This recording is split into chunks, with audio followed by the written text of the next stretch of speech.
যে বিষয়টা নিয়ে আসতে চাই সেটা কিছুটা আমি ইন্ট্রোতে বলতে চেষ্টা করেছি, কিন্তু সেটা নিয়ে আসলে আমার গুছিয়ে বলার ভাষাটা নাই। কারণ হচ্ছে আজকে আমি ডিআরইউতে মঞ্চ ৭১-এর গোল টেবিল আলোচনা যেভাবে স্লোগান দিয়ে, প্রায় গায়ে হাত দিয়ে, মানে মারধর না করেও কানের কাছে গায়ে হাত দিয়ে, কাউকে কাউকে গায়ে হাত দিয়ে যেভাবে তুলে দেওয়া হলো, এইটা আসলে কতটা যৌক্তিক? কেউ কেউ ফেসবুকে লিখছেন এই আব্দুল লতিফ সিদ্দিকী তো শেখ হাসিনার ছেলের কথা বলে জেলে পর্যন্ত গিয়েছিলেন, মন্ত্রিত্ব হারিয়েছিলেন, তাকে আওয়ামী লীগ আর কখনো একসাথে করে নাই, করুক না করুক, মানে তিনি আওয়ামী লীগ করে না করে সেটার জন্য আইন আছে। মানে এটা কি, মানে আমরা এটা নিয়ে প্রশ্ন তুললে আমরা আমরা আমরা দেখছি যে জবাব এরকম আসছে যে এটা প্রেশার গ্রুপ, আওয়ামী লীগকে আসলে রাজনীতি করতে দেওয়ার সময় বা যারা আওয়ামী লীগ ভাবাপন্ন তাদেরকে আসলে এই গণতন্ত্রের যেগুলি সংজ্ঞা বা বৈশিষ্ট্যের মাপকাঠিতে তাদের মাপা যাবে না। আমরা একটু আপনার কাছে শুনতে চাই একই ব্যাপার আসলে আশরাফ কায়সার ভাই আপনার কাছেও শুনতে চাই। আগে একটু আমরা মান্না ভাইকে শুনে আসি যে এটা আপনারা আসলে কিভাবে দেখতেছেন, কি ঠিকই হইতেছে? মানে আমরাও কি গিয়ে উনাদের কানের কাছে গিয়ে বলবো আওয়ামী লীগ ধর, জেলে ভর বা গায়ে হাত দিব? মানে আমাদের কি করা উচিত যদি একটু বলেন। মান্না ভাইকে আমি শুনতে পাচ্ছি না। জি এখন শুনতে পাচ্ছি, যে এখন শুনতে পাচ্ছি। আমরা তো এরকম করছি না, আমরা এরকম করছি না, আমরা এরকম করবো বলে উৎসাহ দিচ্ছি না। কারণ হচ্ছে এগুলো করা ঔচিত্যবোধের কোনো ব্যাপারই নেই এটার মধ্যে। ঘটনাটা আমি দেখেছি, যেমন আমি বলি লতিফ সিদ্দিকী ভাইকে তো আমি খুব ব্যক্তিগতভাবে চিনি। তার মন্ত্রিত্ব থেকে বাদ যাওয়া, তারপরে তার কেন্দ্রীয় কমিটির সদস্যপদ বাদ যাওয়া, জেল খাটা, জেলে যখন ছিলেন তখন আমি থেকে দেখতে গিয়েছিলাম পিজি হাসপাতালে, জেলের মধ্যে না, তখন তার কথাবার্তা আমি শুনেছি। খুবই মানে একটু পাগলাটে টাইপের, খ্যাপা টাইপের, কিন্তু মনটা খুবই পরিষ্কার। এটা আমি একদম ওপেনলি বলছি, যারা যারা তার সাথে আজকে যে আচরণই করেছে, যাই করেছে, তারপরে আমি বলবো। আর আসলে যখনই এমন হয় বলে ফেললেন, যেমন সজীব অজয় জয় সম্পর্কে যে কথাগুলো বলেছিলেন, একেবারে আন্তরিক অভিব্যক্তি প্রকাশ ছিল। পরে রাজনৈতিক বা দলীয় চাপের কারণে সেটাকে একটু টুইস্ট করে একভাবে একটা শেপ দেওয়ার চেষ্টা করলেও বোঝা গেছে যে উনি তার কথায় ছিলেন। সবচেয়ে বড় কথা, আমি এখানে আসবার আগে দেখলাম যে একটা ভিডিওতে দেখানো হচ্ছে যে সবাই তাকে বিভিন্ন রকম প্রশ্ন করছেন, তার জবাব দেওয়ার চেষ্টা করছেন। তাকে জিজ্ঞেস করেছে যে আপনি জুলাইয়ের সময় কি করেছেন, কোথায় ছিলেন? তিনি বললেন আমি তো জুলাই আন্দোলন সমর্থন করেছিলাম, আমি তো বলেছিলাম যে সরকারের পদত্যাগ করা উচিত। আমার সঙ্গে আছেন আমরা সেন্ট্রাল কমিটির একজন সদস্য, তার বাড়ি টাঙ্গাইল, উনি আমাকে এর আগেই এই কথা বলেছেন যে উনি জুলাই আন্দোলন যখন মোটামুটি জমজমাট হয়ে যাচ্ছে তার আগেই উনি বলেছিলেন যে যে যদ্দূর পর্যন্ত পরিস্থিতি গেছে তাতে তার পদত্যাগ করা উচিত। ওনাকে জিজ্ঞেস করছে আপনি এখানে এলেন কেন? উনি সেটা বলছে আমাকে বলা হলো যে এইখানে এই বর্তমান পরিস্থিতি বলে কিছু কথাবার্তা বলা হবে, অন্য কোনো কিছু ভেবে তবে সেই নর্মালি আসছি। কিন্তু আর একটা দিকে আমি আপনাকে বলি, যে এই যারা অর্গানাইজ করেছে ৭১ মঞ্চ সম্ভবত নাম, বা মঞ্চ ৭১ যেটাই বলুক, তারা বেশ কিছুদিন ধরে এখানে করে গিয়ে কথাবার্তা বলছিল বিভিন্ন রকম। সরাসরি আওয়ামী লীগের পক্ষে বলছিল না, কিন্তু সেই মানুষগুলো আওয়ামী লীগ করা মানুষ, এবং সেই মানুষগুলো খুব স্পট আছে, তাদের মামলা আছে, সেরকম তারা প্রকাশ্যে ঘুরে ঘুরে বেড়াতে পারে। এবং সেখানে গিয়ে তারা এক ধরনের সরকারি বাড়াবাড়ি, যেটা আসলে আওয়ামী লীগের উপর করা হচ্ছে, নাম না বলে বলছে, সেগুলোর কথা বলছে, একটা লিফলেট দিয়েছে। ধারণাটা প্রায় প্রতিষ্ঠিত হয়ে গেছিল যে এরা আসলে আওয়ামী লীগেরই আর একটা ফ্রন্টের মতো ওপেন করেছে, যেটা দিয়ে বিভিন্ন রকম সেমিনার সিম্পোজিয়াম করবে, কথাবার্তা বলবে, এক ধরনের ক্যাম্পেইন বিল্ড আপ করবে। আমি ধারণা করি যে সেই রকম চিন্তা থেকে এই রিঅ্যাকশনটা হয়েছে। ওকে, কারণ আপনি নিশ্চয়ই খেয়াল করেন যে না আপনি শেষ করেন, শেষ করেন। আমি একটু মাঝখানে বলতে চাইছিলাম যে আমরা মান্না ভাইকে একটু আস্তে শুনতে পাচ্ছি। আমি একটু যদি আবির ভাইয়ের অনুরোধ করে যাবেন ভাই একটু সাউন্ডটা বাড়ানো যায় কিনা, আমাদের দর্শকরা একটু কম শুনতে পাচ্ছে মান্না ভাইকে। জি মান্না ভাই আপনি বলেন। না এটা হয়তো আমার কন্টেন্ট দুর্বলতা হতে পারে, যেরকম করে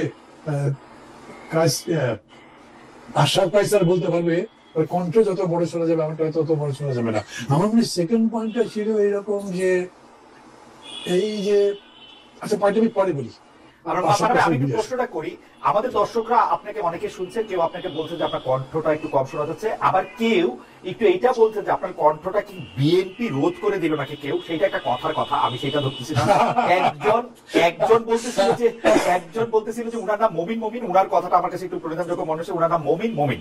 উনি বলছেন মব শুরু করেছিল আওয়ামী লীগ। আমি কিন্তু এই কথা মানি যে মব আওয়ামী লীগ শুরু করেছিল, কিন্তু এই সরকার বা যারা মত করে তারা কি আওয়ামী লীগের অনুসারী? ওই সময় কিন্তু আমরা দেখতেছিলাম যে সবগুলি দোষ, মানে ভাই আপনি আমার সাথে অনুষ্ঠানে ছিলেন, যে কিছুই নেই ওরা বলতো যে এরা জামাত বিএনপি এই জিনিসটা করে। তো জামাত বিএনপি কি সরকার চালায়? ওই সময় সরকারের মন্ত্রীদের আমরা এই প্রশ্ন করতাম। আওয়ামী লীগ মব শুরু করছিল বলে কি এইগুলি আমাদেরও করতে হবে? ওরা ডিসগাইজ করে, ওরা যদি দল করে, ওদের যদি সামনে আসার সাহস না থাকে, এইটাই তো নৈতিক পরাজয়। এর চেয়ে মানে এটা এখন আমাদের উদযাপন করতে হলে কি এইটা আমাদের ওয়ে, বা এটা আমরা কেন করতেছি আসলে? মানবাই যদি দুটো দিক বলি খালেদ। প্রথম কথা, সে এখন যে সরকার আছে এটা একটা বায়বীয় সরকার, এটা একটা পানির মতো তরল সরকার। এর কোনো শেপ নেই, কোনো কালার নেই, এটাকে ঠিক টাচ করা যায় না। এদের কোনো রেসপন্সিবিলিটি সেরকম করে মনে হয় না। মানে অনেকগুলো ঘটনা বলা যাবে যেখানে সরাসরি সরকারের দায় নেওয়া উচিত, সরকার এই ব্যাপারে একেবারে উদাসীন। এরকম মেলা ঘটনা অতীতে তো দেখেছেন। আমি কাহিনী বাড়াতে চাই না, উদাহরণ বাড়িয়ে মূল কথা বাদ দিতে চাই না। এই কারণে হয়েছে কি, এই যে মব তৈরি হচ্ছে, এই মবই তৈরি হবে কিরকম করে বললেন? যেরকম যখন আপনার ওই যে টুঙ্গি পাড়ার ঘটনাটা ঘটলো, এটা খুব সিম্পল ব্যাপার ছিল। একটা 144 জারি করে দিতেন, উভয় পক্ষকে রেস্ট্রিক্ট করে দিতেন, মাঝখানে পুলিশ আর্মি দাঁড়িয়ে যেতে, কিছুই হতো না, গভর্নমেন্ট করেনি। এইখানকার ব্যাপারটা হচ্ছে যে এই কাজটা যে হচ্ছে, মানে তারা একটা সেমিনার করতে যাচ্ছে এবং সেটা প্রতিরোধের চেষ্টা হচ্ছে, দুটোই ইন্টেলিজেন্স কি জানেনি, কিন্তু তারা কিছুই করে নাই। মনে হচ্ছে যে তারা এটা এরকম করে উস্কেই দিচ্ছে বোধ হয়। তারা নিজেরা করছে, তারা নিজেদের করছে, তাই করছে যারা, তারা বিভিন্ন রাজনৈতিক দলের শুধুমাত্র সমর্থক না, তাদের কর্মীও আছে যারা এইটা লোকজন নিয়ে আসছে এবং কর্মীদের নিয়ে আসছে এবং তাদের দিয়ে জিনিসটা মব দেখাচ্ছে। মব মানে বেশিরভাগ ক্ষেত্রে মব না, এগুলো দলের অনুরক্ত ভক্ত কর্মী সমর্থক, তাদের নিয়ে এসে একটা ইমোশনকে ফর্ম করে কাজটা করা হচ্ছে। তবে জিনিসটা দিন দিন কমছে, এটাও অবজার্ভ করবার মতো। দিন দিন কমছে বলে মনে করছেন মান্না ভাই? আমি একটু আশা ভাইয়ের কাছে আসি। যে আশা ভাই, একই প্রশ্ন, যে আমরা আসলে এইটা কেন করতেছি? আজকের যে ঘটনা ঘটেছে এটি নিয়ে কলঙ্কজনক একটি ঘটনা, নিন্দা করা ছাড়া এবং এটি যেন আর না ঘটে এরকম করে আমাদের বলা ছাড়া আর কোনো পথ নেই। কিন্তু আমি বলি যে এই মঞ্চ ৭১ কারা? এই মঞ্চ ৭১ কয়েক মাস ধরে আওয়ামী লীগের একটা সফট ন্যারেটিভ বাজারজাত করার চেষ্টা করছে। আপনি জানেন খালেদ, আওয়ামী লীগ বিপদে পড়লে মুক্তিযুদ্ধ তাদের একটা অবলম্বন হয়ে ওঠে এবং অতীতে শেখ মুজিব তাদের অবলম্বন ছিল, এখন আর সেই অবলম্বনটি নেই। কাজেই মঞ্চ ৭১ বলে জেরাই খান পান্নাকে সামাজিক যোগাযোগ মাধ্যমে এবং 15ই আগস্টকে ঘিরে আমরা একটা উত্তেজনা, অদায়িত্বশীল উত্তেজনা তৈরি করতে দেখলাম। আজকেও কিন্তু উনি ওনার আমন্ত্রণে লতিফ সিদ্দিকী ওখানে গেছেন, কিন্তু হোস্ট নিজেই সেখানে ছিলেন না। এবং মঞ্চ ৭১ বলে যারা যোগ দিয়েছেন তারা কেউ কেউ টকশোতে আওয়ামী লীগের পক্ষে সফট ন্যারেটিভ বিতরণ করেছেন গত কয়েক সপ্তাহে। তাই বলে তাদের সভা সমাবেশ করার অধিকার নাই, গোল টেবিল করার অধিকার নাই, অথবা আমি গিয়ে শারীরিকভাবে আক্রমণ করব, এটি কোনোভাবেই যুক্তিযুক্ত না। এই সংস্কৃতি থেকে আমাদের বেরোতে হবে। একে মব, প্রেশার গ্রুপ বা অন্য কোনো নামে ডেকে এর যে ভয়াবহতা সেটি যেন আমরা কমিয়ে না দিই। আমি শুধু একটু বলি, জাদুঘরের সামনে ইঞ্জিনিয়ার ইনামুল হক বলে এক লোক প্রতিবাদ করছিলেন শেখ হাসিনার বিরুদ্ধে। তাকে দিবালোকে এসে যুবলীগ বা ছাত্রলীগের লোক চর মেরেছিলেন। মাহমুদুর রহমান, আমার দেশ সম্পাদক, তাকে কোর্টে তাকে আক্রমণ করে রক্তাক্ত শরীর করেছিলেন, তার গাড়ি ভেঙে দিয়েছিলেন। আবুল আসাদ, দৈনিক সংগ্রামের সম্পাদক, বয়োবৃদ্ধ মানুষ, তাকে পাজাকোলো করে ওই অফিস থেকে বের করে দেওয়া হয়েছিল। ওই ঘটনাগুলো কিন্তু আওয়ামী লীগ শাসন আমলে ঘটেছিল। আজকে যারা নিন্দা করছেন তারা কি ওই ঘটনার সময় কোনো ট্রু শব্দ করেছেন? আপনি অন্তত দৈব চয়ন পদ্ধতিতে 5টা খোঁজ করে দেখেন, আপনি উত্তর পাবেন না। তার মানে তাদের মানবাধিকার সেন্স অথবা মত প্রকাশের স্বাধীনতার সেন্স এটা কিন্তু মুখ চিনে চিনে সিলেক্টিভ, আমল চিনে। এই ঘটনা আমার দুইটা মানে উত্থাপন আছে, ঠিক প্রশ্ন না। মানে একটা হচ্ছে আওয়ামী লীগের পক্ষে সফট ন্যারেটিভ তৈরি। আমি কিন্তু আওয়ামী লীগকে, মানে আপনাকে যেটা ফলো করি, আমি আপনাকেই বলি যে আপনি যতটা শক্তিশালী ভাবেন আমি আওয়ামী লীগ ততটা শক্তিশালী ভাবি না। আমার পক্ষে যুক্তি হলো, আমি 2023-এর অক্টোবরে বলছিলাম যে শেখ হাসিনা আপনি আপনার পদ থেকে পদত্যাগ করেন, তারপর শেখ রেহানাকে বানান প্রধান নির্বাচন কমিশনার, তারপর আপনি অধিকাংশ আসনে হারবেন। কারণ এই যে সফট ন্যারেটিভ তৈরি করেন, আর আপনি যাই করেন, আপনার কাছে যদি রাষ্ট্র ক্ষমতা না থাকে, আপনি আসলে আওয়ামী লীগকে আমি অত বড় দল মনে করি না।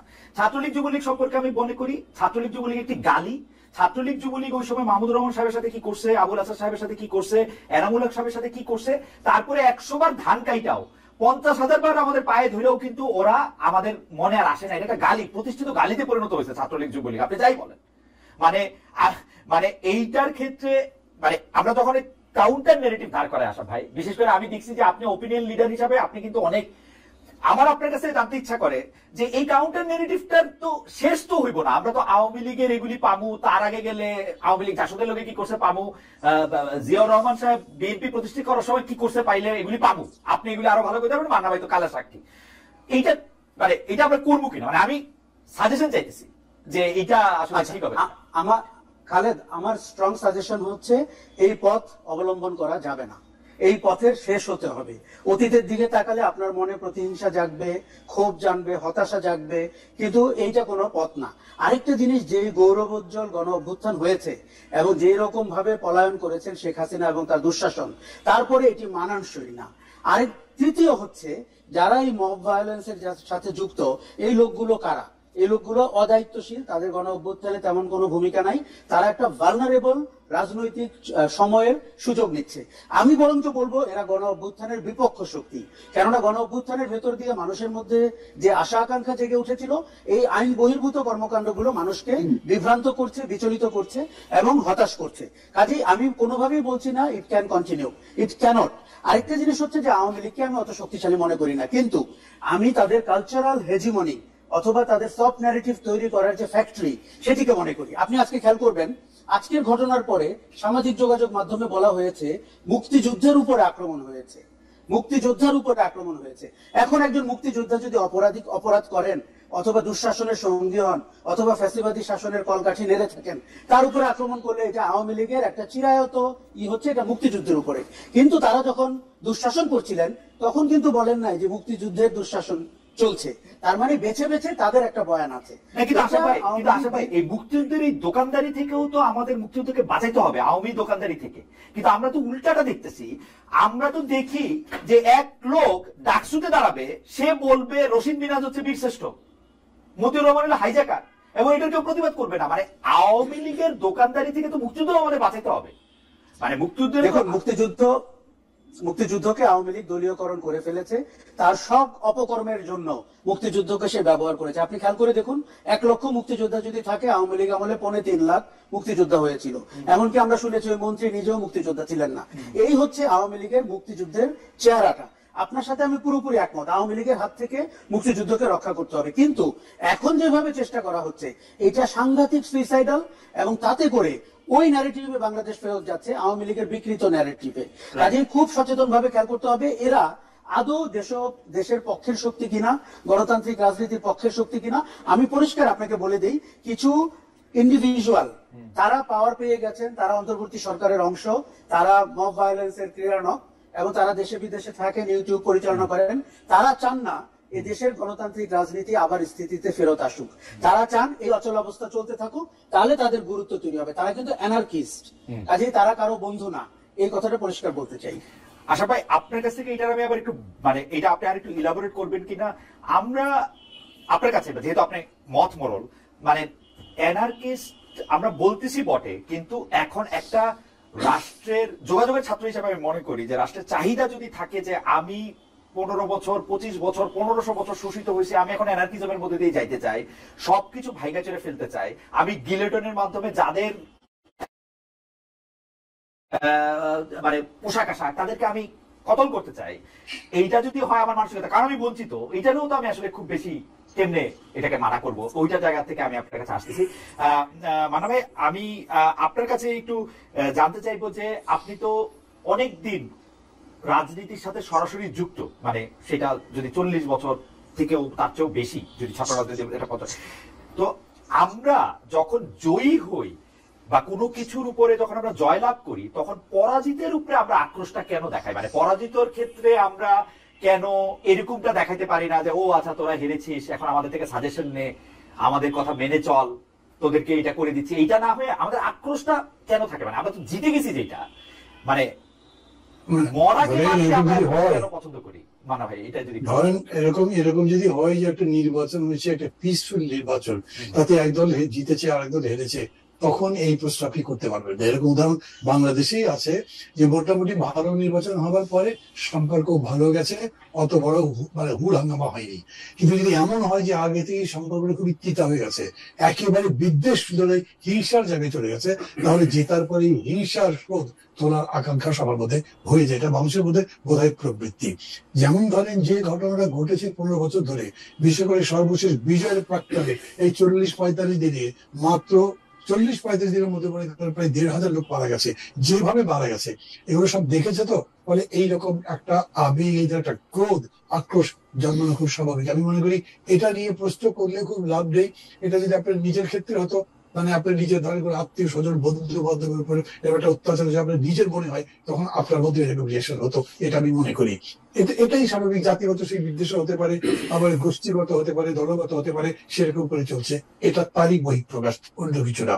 কিন্তু যেমন ধরেন এই ঘটনার পরে আমি বলি আপনাকে, দুটো দল মনে করে আমি বলি, অনেক দল আমি বলতে পারি, আমি আমার নিজের দলকেও একটা দিকে রাখতে পারতাম, কিন্তু জামাত ইসলাম আওয়ামী লীগ বা জামাত ইসলামের সাথে বাকি যারা প্রগতিশীল গণতান্ত্রিক দল, তারা চোখে চোখে কথা বলে নেই, সামনাসামনি দেখেনি, পাশাপাশি বসে নাই।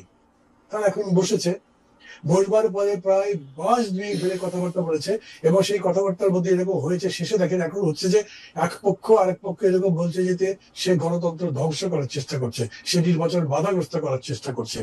মনে মনে কিন্তু আরো বেশি গালি দেয়, কিন্তু তারপরেও এখন এইটা অনেক সুশীল ভাবে বলবার চেষ্টা করা হচ্ছে, একদম আক্রোশ বিদ্বেষের ছোঁয়া ছাড়া বলা হচ্ছে। এবং এই যে সভাটা চললো এতদিন ধরে, যেটা আপনার ওই কি বলে ঐক্যবদ্ধ কমিশনের মতো হয়েছে, সেটা পিসফুল এন্ডিং হয়েছে, সেটা ওয়াইন্ড আপ করা গেছে। আগে তো দুইজন বড় প্রতিবারে জনপ্রিয়তা টকশো করতে গিয়ে বলে যে মারামারি লেগে গেছে, ঝগড়া করতো, এখন ওই জায়গাটা নাই। ফলে এটা আমি মানি যে আক্রোশের বিষয়টা আছে, প্রতিহিংসার ব্যাপারটাও আছে, হয়েছে, দেখা গেছে।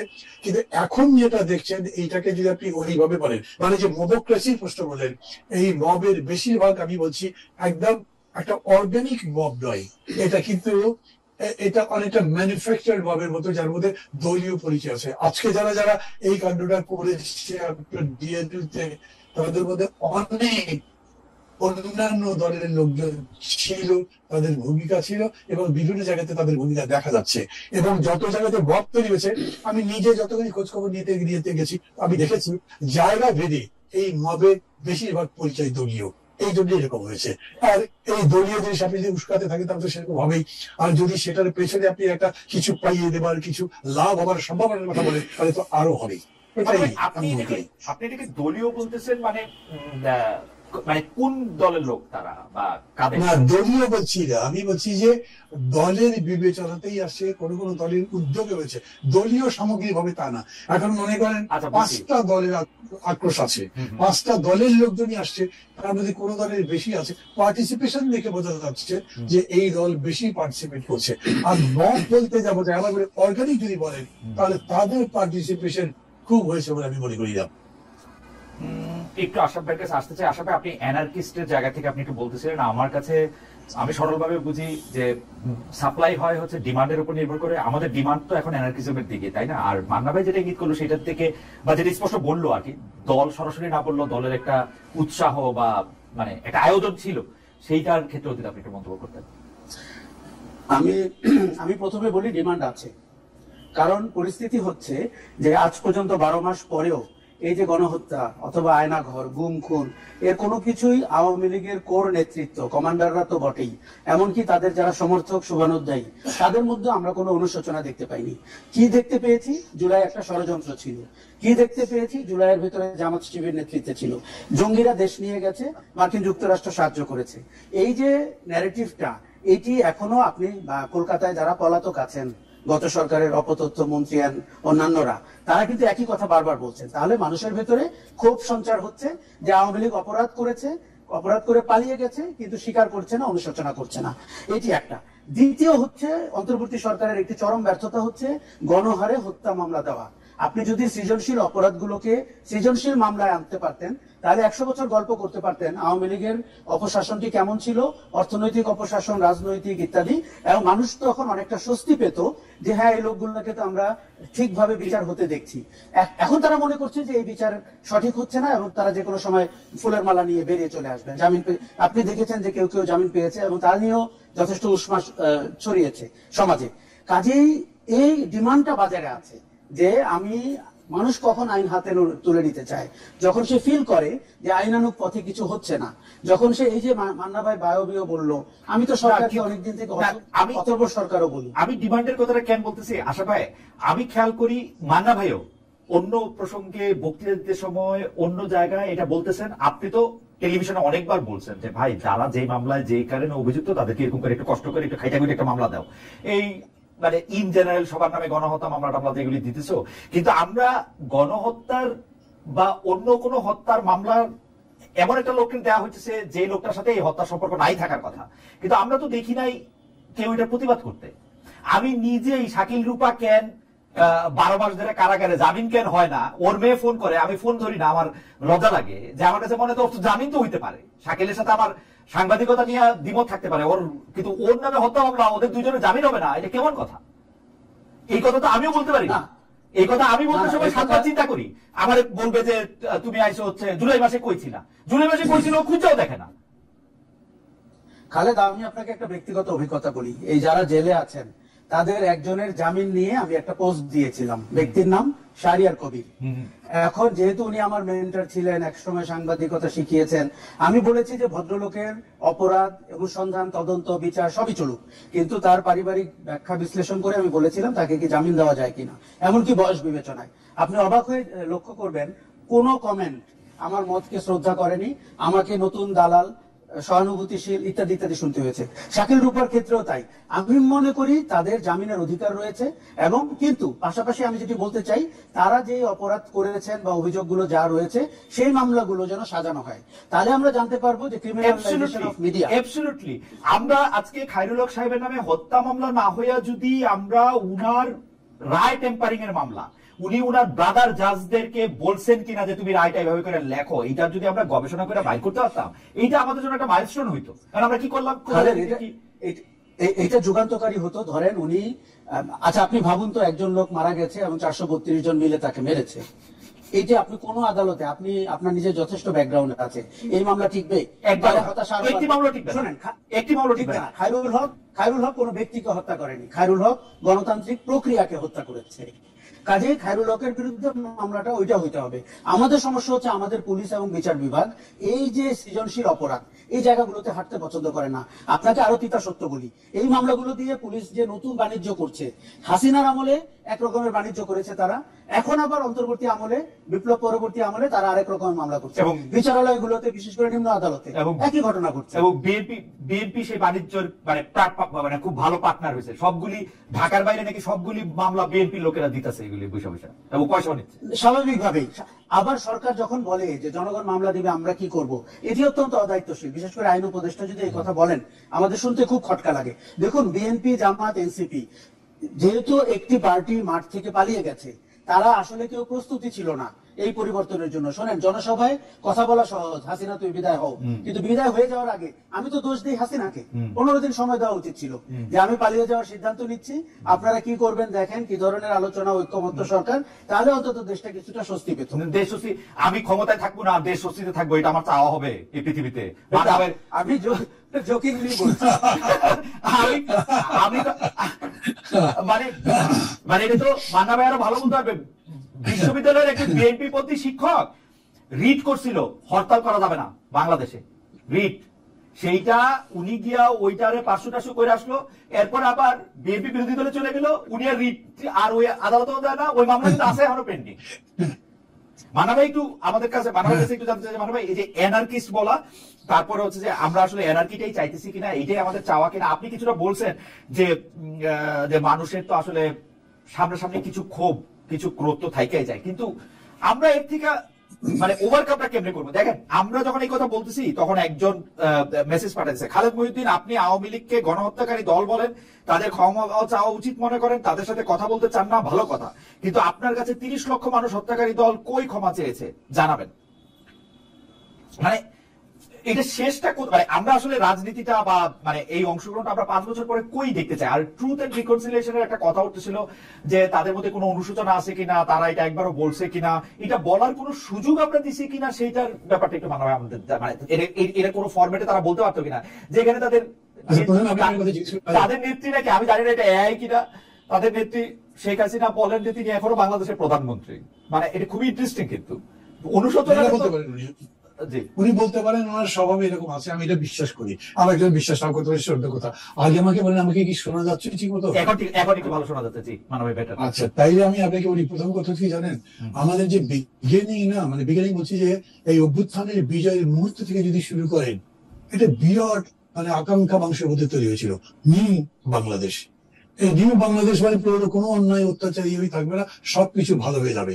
কিন্তু সেই সময় একটা বড় ধরনের ডিফারেন্সের কথা আমি আপনাকে বলি, সমগ্র জাতীয় ঐক্যবদ্ধ হয়েছে বলছি না, কিন্তু এখন দেখেন নাই ইসলাম বলে যে আমরা বলেছিলাম একটা জাতীয় সরকার হওয়া উচিত, কিন্তু বিএনপি রাজি হয়নি। বিএনপির পক্ষ থেকে মির্জা ফখরুল কিংবা কেউ কিন্তু প্রতিবাদ করেনি যে না, তারা জাতীয় সরকার চাননি, বলেননি। তার মানে একটা গভর্নমেন্ট রিপ্লেস করলেন, আর একটা গভর্নমেন্ট কেমন আসবে সেই ব্যাপারে আপনাদের ঐক্যবদ্ধ ছিল না। আমি কথাটা কেন বললাম, আর একটা গভর্নমেন্টের ক্যারেক্টার, একটা গভর্নমেন্টের স্ট্রাকচার আপনি ডিফাইন করতে পারেন, কিন্তু আশাকাঙ্ক্ষাটা তুঙ্গে তুলে দিয়েছেন। আপনিও যে প্রশ্ন করছেন, আমিও যে জবাব দেওয়ার চেষ্টা করছি, সেই জবাবটা হচ্ছে এরকম, আমাদের প্রত্যাশা বা আকাঙ্ক্ষার সাথে আমাদের প্রাপ্তি একেবারে মিলছে না। অতএব প্রশ্ন করছি এটা ওটা উল্টা পাল্টা সিধা সব রকম প্রশ্ন করছি। আপনি যে জিজ্ঞেস করলেন না, এই যে এনার্কি মানে কি, যার মধ্যে কোনো থিওরি নাই, কেবলমাত্র ভাঙচুর। নৈরাজ্য জিনিসটাই এরকম যে যার মধ্যে কোনো ইথিক্স নাই, কোনো ডাইরেকশন নাই। কিন্তু বাংলাদেশে একটা আপনার সংস্কার প্রক্রিয়া চালু আছে, সমস্ত মানুষ মনে করছে আমরা সবকিছু বদলে ফেলবো, নতুন কিছু জিনিস নিয়ে আসবো এবং সেটা সবার জন্য সুখকর হবে, যেটা আমরা এনজয় করতে পারবো। রিয়ালিটি হচ্ছে এরকম কোনো কিছু হয়নি। অতএব আপনি নিশ্চয়ই জানেন যে বুয়েটের ছেলেরা, আপনি আগে মাঝখানে এই কথা একটু বলেন না, আপনি বলতেছেন জনগণের মধ্যে আকাঙ্ক্ষা তৈরি হয়েছিল। আমি যদি এটা চ্যালেঞ্জ করি, জনগণের মধ্যে এই আকাঙ্ক্ষা তৈরি হয় নাই। আমি যদি বলি জনগণের মধ্যে আকাঙ্ক্ষা তৈরি হয়েছিল আওয়ামী লীগকে শাস্তি দেওয়ার জন্য, তারপরে কি হবে কি না এটা জনগণ জানতোই না। এটা আপনি জানতেন, কিন্তু আপনি জনগণ জানতো না, কারণ আমি আকাঙ্ক্ষার কোনো লক্ষণ দেখি। ওই রকম করে যদি বলেন তাহলে আমি বলবো আমিও জানতাম না। এই আকাঙ্ক্ষাটা হয় খুবই ব্রডলি, এত পার্টিকুলারলি আপনি বুঝতে পারবেন না। প্রায় সুইচটা আপনি মনে করছেন যে এই জুলুমটা গেছে, এই জালিমটা গেছে, তাহলে এখন শান্তি হবে। এটা হলো কমন আইডিয়া। এটা বলছি, মুক্তিযুদ্ধের সময় কেউ বলে নাই আমরা এই যে 4 মূলনীতির কথা বলেছিল, আপনার গণতন্ত্র, ধর্ম নিরপেক্ষতা, সমাজতন্ত্র, এগুলো মানুষের মধ্যে ছিল না।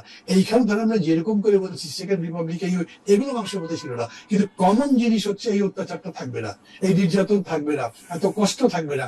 এটা সব মানুষই আকাঙ্ক্ষা, প্রত্যেক মানুষই তার জীবনের উন্নত করতে চায় না। তো যখন আপনি এগ্রিগেটলি যাচ্ছেন, তো এগ্রিগেট ইন্টারেস্টটা হচ্ছে যে রাষ্ট্রটা বেটার হবে, সমাজ বেটার হবে, সরকারটা ভালো হবে। এই অর্থেই বিষয়টাকে ধরেন। এত তারা স্পেসিফাই করে ল্যাঙ্গুয়েজ দিয়ে কত সুন্দর সুন্দর ভাবে ভাবছে, ওই জিনিস ভাববেন না। তাহলেও আপনি দেখবেন ওটার সাথেও মিলে যায়। কারণ হচ্ছে যে এখন সে থানায় যাচ্ছে, সে মামলা দিতে পারছে না, জিডি নিচ্ছে না, তদন্ত করবে যে বলছে পুলিশ নড়ছে না, এখনো টাকা দিলে পুলিশও নড়ে না, অফিসারও নড়ে না। সে মনে করছে কোনো জিনিসই হয় না। এটাও একটা এনার্জি বলেছে তার কাছে, এবং সবকিছুর উপর অনাস্থা দিচ্ছে। সেই রকম সময় আবার খেয়াল করেন, সরকার যারা আছে তারা কোনো আশার কথা শোনেন নাই, কোনো কনফিডেন্সের কথা শোনেন নাই, এবং তারা যে একটা সাকসেসফুল হওয়ার জায়গায় যাবে তারা। যখন ডক্টর ইউনূস বলেন যতদূর আমরা ঐক্যবদ্ধ হই ততদূর করবো, যতদূর পারি না ততদূর ছেড়ে দেবো, তারপরে আপনি তো সারেন্ডার করলেন, ফাইট করে নিয়ে আসবে তা বলছেন না, আর্গুমেন্ট করে নিয়ে আসবে তা বলছেন না, আপনি এরকম করে বলছেন না যে আমি রুল করবো ওভার এনার্কি, তা বলছেন না। মানে এনার্কিটা কিরকম হচ্ছে, যার যেরকম ইচ্ছা বেরিয়ে বেরিয়ে বসিয়ে করছে, যেরকম ইচ্ছা সেরকম দাবি তুলছে, ওটার মধ্যে কিন্তু লজিক আছে। আপনি যখন বলছেন যে এটা বৈষম্যহীন সমাজ করবো, তখন বেতনের ক্ষেত্রে যত বৈষম্য আছে, যতগুলো স্কেল আছে, প্রত্যেক জায়গাতে আছে, তারা প্রত্যেকেই তো ধর্ম করতে পারে, আন্দোলন করতে পারে, তাদেরকে আপনি নৈরাজ্য ভাবতে পারেন, কিন্তু এটা হয়তো নৈরাজ্য নয়। এটাই আমি বলতে চাইছি যে সামগ্রিকভাবে মানুষ এই নৈরাজ্যের জায়গায় চলে গেছে, আমি তা মনে করি না। কিন্তু ধরেন আমি যে কয়েকদিন আগে 2-3 দিন ধরে এলাকায় ছিলাম, বিশ্বাস করবেন আমি এটা ইউনিয়নের মধ্যে ঘুরেছি, যে মানুষের সাথে যোগাযোগ করবো, হেঁটেছি, হুন্ডে গেছি বা গাড়িতে গেছি, অনেক হাজার হাজার লোকের সাথে দেখা যাচ্ছে। প্রত্যেক মানুষের মধ্যে মনে হচ্ছে যে নির্বাচন লেগে গেছে, এবং আমাকেও সেরকম বলছি, ঠিক মানে নির্বাচনের প্রার্থী হিসেবে যেরকম করে সেরকম করছে। তো মানুষদের মধ্যে ঢুকে গেছে, কেউ মনে করছে না মানুষ নির্বাচন নিয়ে আগ্রহী নাই। আপনি এটা খুবই পরিধানযোগ্য কথা বলছেন। আমি একটু আশাফ ভাইয়ের কাছে আসি, যে আশাফ ভাই আপনি যদি একটু বলেন জনগণের মধ্যে ওই আকাঙ্ক্ষা তৈরি হয়েছিল কিনা, যেটাকে একটা আদর্শ জায়গা থেকে এটা বলা যেতে পারে। আরেকটা জায়গায় আমার অবজারভেশন হচ্ছে যে মান্না ভাই বলতেছিলেন যে এই সরকার কিছুটা নির্লিপ্ত হয়ে দেখতেছেন, আমি দেখি যে পুরাটাই নির্লিপ্ত। আমার কাছে মনে হয় ইউনূস সাহেব একটা ধাবমান ট্রেনে বসে আছেন, উনি ট্রেনের জানালা দিয়ে দিনটা দেখতেছেন, একবারের জন্য স্টেশনে নামতেছেন না। এবং এই এই এই জায়গাটা থেকে উনার স্টেশন ভালো স্টেশনটা আসলে উনি ভালো করে নামে পড়বেন। আবার প্রথমে বলি জনগণের আশা আকাঙ্ক্ষার জায়গাটা পৃথিবীর কোথাও পরিবর্তনের সময় জনগণ একাডেমিক ল্যাঙ্গুয়েজে তার আশা আকাঙ্ক্ষা বর্ণনা করে না। তিনি থানায় গেলে ব্যবহার ভালো পাবেন, বাজারে মাছ কিনতে অন্তত ছোট মাছটা কিনতে পারবেন, রাত্রেবেলা ঘুমাতে পারবেন, এগুলোই তার প্রত্যাশা। এগুলোকেই রাজনীতিবিদরা বা একাডেমিশিয়ানরা বসে রাষ্ট্রের সংস্কার করে, আপনার শাসনতন্ত্রের সংস্কার করে এবং অ্যাডমিনিস্ট্রেটিভ সব অর্ডিন্যান্স জারি করে আপনার কাছে পৌঁছে দিবে। এই আকাঙ্ক্ষা কিন্তু শুধু জুলাইতে ছিল তা না, এই আকাঙ্ক্ষা 15 বছর। কিন্তু আসলে আমি আমার শুধু 2 পয়সা দিয়ে রাখি, 2 পয়সা নোট দিচ্ছেন। আমার কাছে মনে হয় যে এই আকাঙ্ক্ষার ব্যাপারটা আপনি আবার চেক করে দেখেন। আমার কাছে মনে হয় যে বাংলাদেশের মানুষ ভাবে যে আওয়ামী লীগ যে ফাইজলামিগুলি করছিল, এখন আওয়ামী লীগ গেছে, এগুলো এখন আমি করবো না, এটা ভাবে না। তো এতগুলি ফালতু মামলা আসতো না, এতগুলি ফালতু সৃষ্টি হইতো না।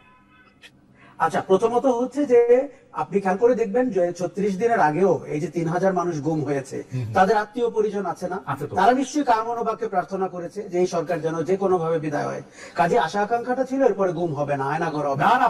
এরপরে না আমি গুম করব, ও যে আমারে গুম করছে আমি তারে গুম করব, এটা হলো আমার। আচ্ছা, এই প্রবণতা কিন্তু অস্বাভাবিক না। এখন কিন্তু তারা করেছে এখন পরে বা পাকিস্তান আমলের পরে আমরা কিন্তু ওই চেয়ারগুলোতেই বসতে চেয়েছি, পরিবর্তন করতে চাই নাই।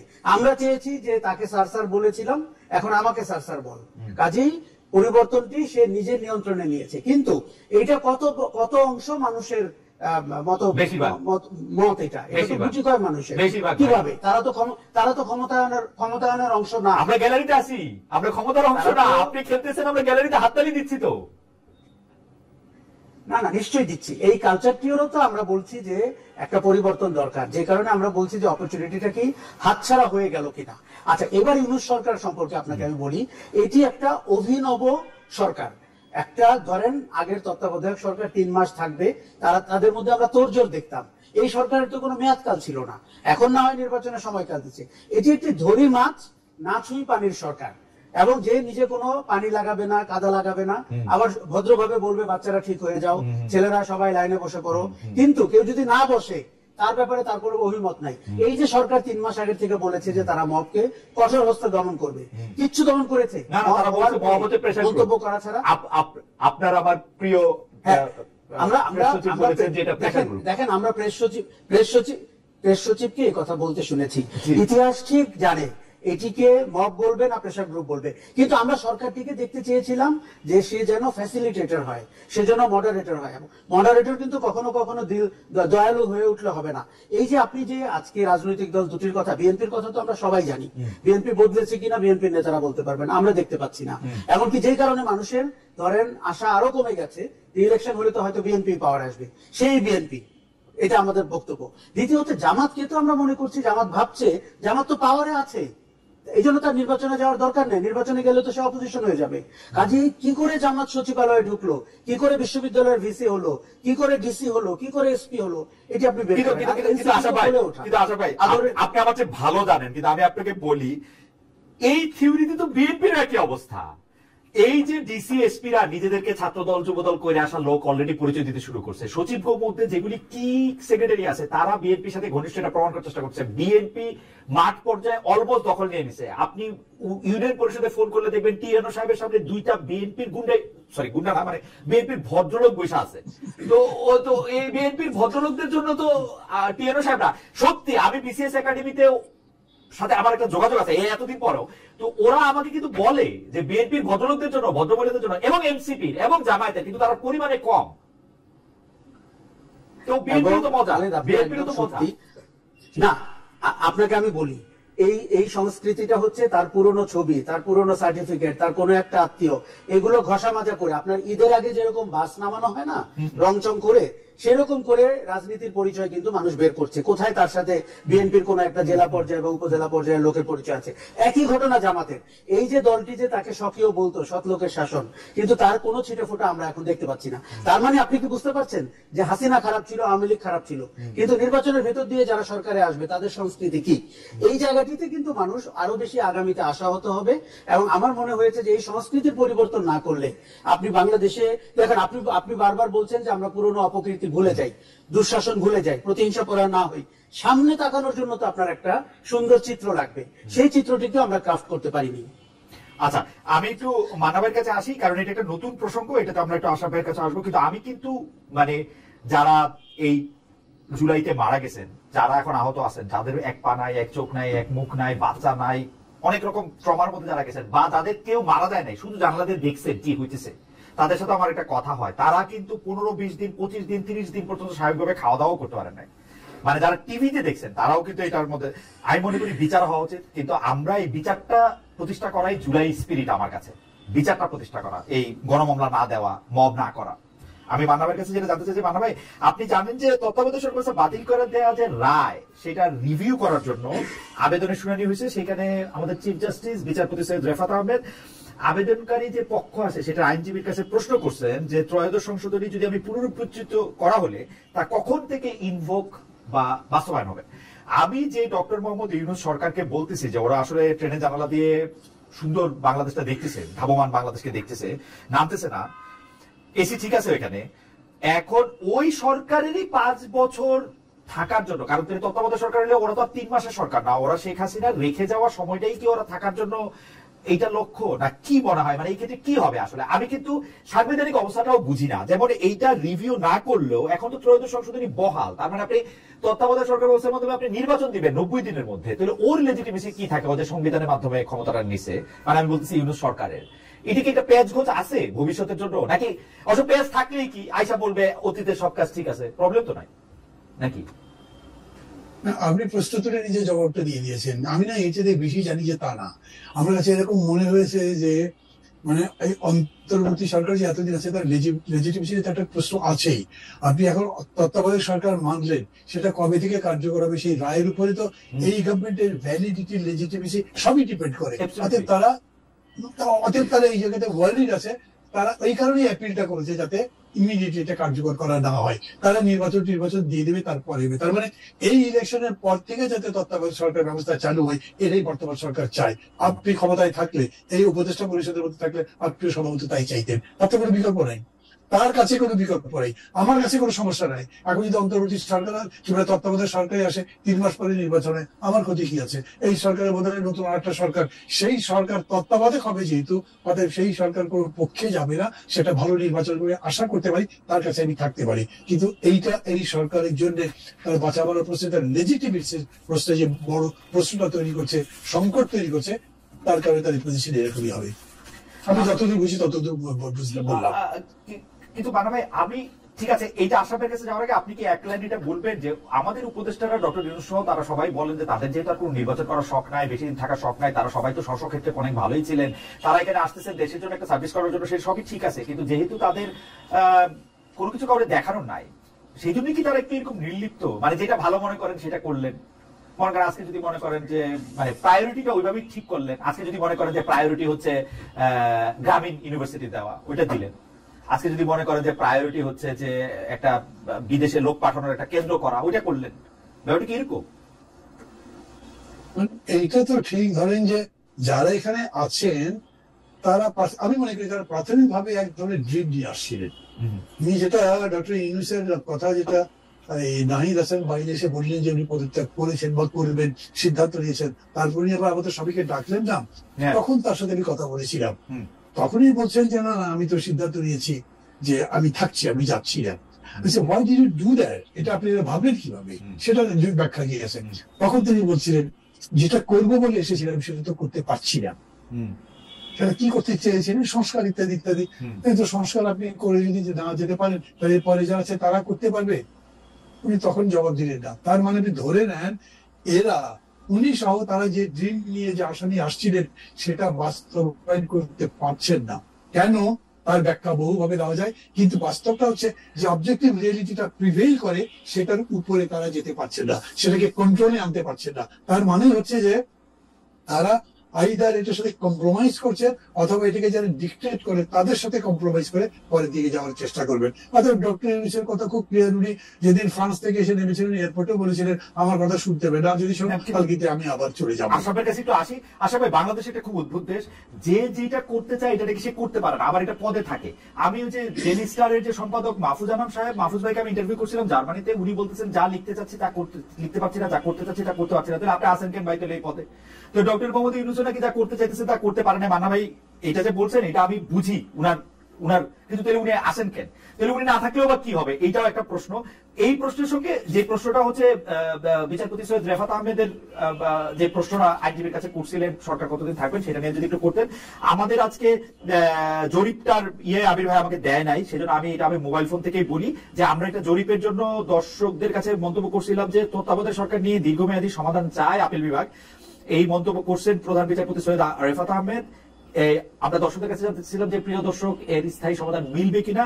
শতকরা 82% দর্শক মনে করছেন মিলবে, শতকরা 18% মনে করছেন যে মিলবে না। 36,000 দর্শক এটাতে ভোট দিয়েছেন। আশা ভাই, আপনি যদি তিনটা বিষয় একটু বলতেন আমাদের। আচ্ছা, আমি প্রথমে বলি কাজ করতে পারছি না, এটা যে যখন বলেন আমার তখন এগুলোকে অজুহাত মনে হয়। কেননা উনি এই পদে আছেন কাজ করবেন বলে, কাজ করতে না পারলে উনি বিদায় নিন।